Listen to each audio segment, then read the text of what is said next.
ಗೀತಾ ಮಹಾತ್ಮೆ. ಭಗವದ್ಗೀತೆಯ ಕೊನೆಯ ಧ್ಯಾನ ಶ್ಲೋಕದಲ್ಲಿ ಶ್ರೀ ಮಧುಸೂದನ ಸರಸ್ವತಿಯವರು ಭಗವಂತನ ಶಕ್ತಿ, ಸಾಮರ್ಥ್ಯ ಹಾಗೂ ಹಿರಿಮೆ ಗರಿಮೆಗಳನ್ನು ಬಹಳ ಮಾರ್ಮಿಕವಾಗಿ ವ್ಯಕ್ತಪಡಿಸಿದ್ದಾರೆ. ಯಂ ಬ್ರಹ್ಮ ವರುಣೇಂದ್ರ ರುದ್ರ ಮರುತಃ ಸ್ತುನ್ವಂತಿ ದಿವ್ಯೈಸ್ತವೈಃ ವೇದೈಃ ಸಾಂಗಪದಕ್ರಮೋಪನಿಷದೈಃ ಗಾಯಂತಿ ಯಂ ಸಾಮಗಾಃ ಧ್ಯಾನಾವಸ್ಥಿತತದ್ಗತೇನ ಮನಸಾ ಪಶ್ಯಂತಿ ಯಂ ಯೋಗಿನಃ ಯಸ್ಯಾಂತಂ ನ ವಿದುಃ ಸುರಾಸುರಗಣಾಃ ದೇವಾಯ ತಸ್ಮೈ ನಮಃ. ಹೇ ಭಗವಂತ, ಬ್ರಹ್ಮ, ವರುಣ, ಇಂದ್ರ, ರುದ್ರ ಮತ್ತು ಮರುದ್ಗಣಗಳು ದಿವ್ಯ ಸ್ತೋತ್ರಗಳ ಮೂಲಕ ನಿನ್ನನ್ನು ಸ್ತುತಿಸುತ್ತಾರೆ. ಸಾಮವೇದಿಗಳು ಅಂಗ, ಪದ, ಕ್ರಮ, ಉಪನಿಷತ್ತುಗಳ ಸಹಿತ ವೇದಗಳ ಮೂಲಕ ನಿನ್ನನ್ನು ಹಾಡುತ್ತಾರೆ. ಯೋಗಿಗಳು ಧ್ಯಾನದಲ್ಲಿ ತಲ್ಲೀನರಾಗಿ ಮನದಾಳದಲ್ಲಿ ನಿನ್ನ ದರ್ಶನ ಮಾಡುತ್ತಾರೆ. ದೇವತೆಗಳು ಮತ್ತು ಅಸುರರು ಯಾರೂ ಸಹ ನಿನ್ನ ಆದಿ ಅಂತ್ಯವನ್ನು ಅರಿಯಲಾರರು.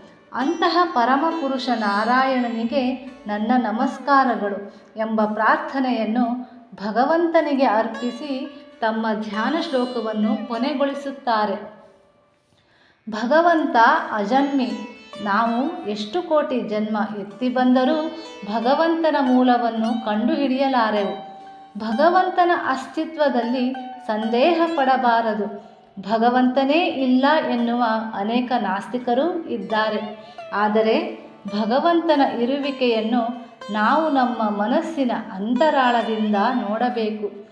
ನಾವು ಧ್ಯಾನಾವಸ್ಥೆಯ ಸ್ಥಿತಿಯಲ್ಲಿ ಭಗವಂತನಿಗೆ ಸಂಪೂರ್ಣವಾಗಿ ಶರಣಾಗತರಾಗಬೇಕು. ಧ್ಯಾನ ಶ್ಲೋಕಗಳು ಪ್ರಾರ್ಥನಾ ಶ್ಲೋಕಗಳಾಗಿವೆ. ಪ್ರತಿ ವೇದ ಸೂಕ್ತಗಳ ಅಧ್ಯಯನದ ಮೊದಲು ನಾವು ಶಾಂತಿ ಮಂತ್ರ ಪಠಿಸುವಂತೆ ಭಗವದ್ಗೀತೆಯ ಪಾರಾಯಣಕ್ಕೆ ಮೊದಲು ಈ ಧ್ಯಾನ ಶ್ಲೋಕವನ್ನು ಪಠಿಸುತ್ತಾರೆ. ಇದು ಕಡ್ಡಾಯವಲ್ಲದಿದ್ದರೂ ಭಗವದ್ಗೀತೆಗೆ ಮೊದಲು ಇದನ್ನು ಪಠಿಸಿದಾಗ ಏನೋ ಸಮಾಧಾನ, ತೃಪ್ತಿ, ಆನಂದ ಪ್ರಾಪ್ತವಾಗುತ್ತದೆ. ಭಗವದ್ಗೀತೆಯು ಉಪನಿಷತ್ತುಗಳೆಂಬ ಹೂದೋಟಗಳಿಂದ ಆರಿಸಿ ತಂದ ಆಧ್ಯಾತ್ಮಿಕ ಸತ್ಯವೆಂಬ ಹೂಗಳಿಂದ ಪೋಣಿಸಿದ ಹೂಗೊಂಚಲು ಎಂದು ಸ್ವಾಮಿ ವಿವೇಕಾನಂದರು ಭಗವದ್ಗೀತೆಯ ಬಗ್ಗೆ ಹೇಳಿದ ಮಾತನ್ನು ಸ್ಮರಿಸುತ್ತಾ ಗೀತೆಯ ಶ್ರವಣ, ಪಠಣ, ಮನನ, ಕೀರ್ತನ ಮಾಡುತ್ತಾ ನಾವು ನಮ್ಮ ಜೀವನದ ಗುರಿಯನ್ನು ಮುಟ್ಟೋಣ. ಹರಿ ಓಂ.